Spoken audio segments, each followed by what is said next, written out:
AEW Dynamite starts with Cody Rhodes and Red Velvet versus Jade Cargill and Shaquille O'Neal. During the match, Cody crossbodies Shaq through 2 tables and Jade wins with a double arm sit-out facebuster. Pac and Ray Phoenix versus John Skylar and D3, and Phoenix wins with his driver. Chris Jericho, MJF and Santana and Ortiz are out for a press conference. They answer some questions. Conrad Thompson is there and asks if Sammy Guevara can join back in the inner circle. MJF calls Conrad turkey tits and Jericho calls him a fathead because they don't want to hear Sammy's name. Then some guy asks why they attacked the Young Bucks' dad, and MJF says he hit them first and it was self-defense.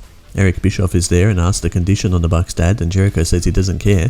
Then Matt and Nick Jackson come out and talk about their dad teaching them everything and to stand up for themselves. Then they start to fight and Brendan Cutler comes out to help, and so do the Good Brothers Luke Gallows and Carl Anderson, and the Bucks put Santana and Ortiz through tables. FTR, Dax Harwood, Cash Wheeler and Tully Blanchard with JJ Dillon in their corner versus Jurassic Express, Luchasaurus, Jungle Boy and Marco Stunt. During the match, a cameraman hits Luchasaurus and FTR and Tully win with a pile driver.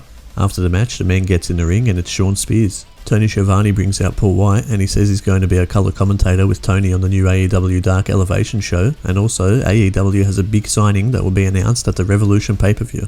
Nyla Rose with Vicky Guerrero in her corner versus Ryo Mizunami, and Ryo wins with a leg drop off the top rope, so Ryo will face Hikaru Shida for the AEW Women's Championship at Revolution, and after the match, Ryo hits Shida and Shida drops Ryo.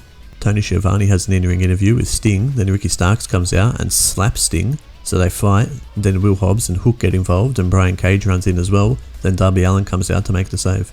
Number 10 from Dark Order versus Max Caster, and whoever wins gets a spot in the ladder match at Revolution. Jack Evans interferes and hits 10 with the boombox, while the referee isn't looking, and Max wins. Mark Quinn and Matt Hardy versus John Silver and Hangman Adam Page in the main event, and Page wins with the Buckshot Lariat. After the match, Matt attacks Page, then a whole lot of tag teams come out and brawl. We'll see you next week for the next Dynamite highlight.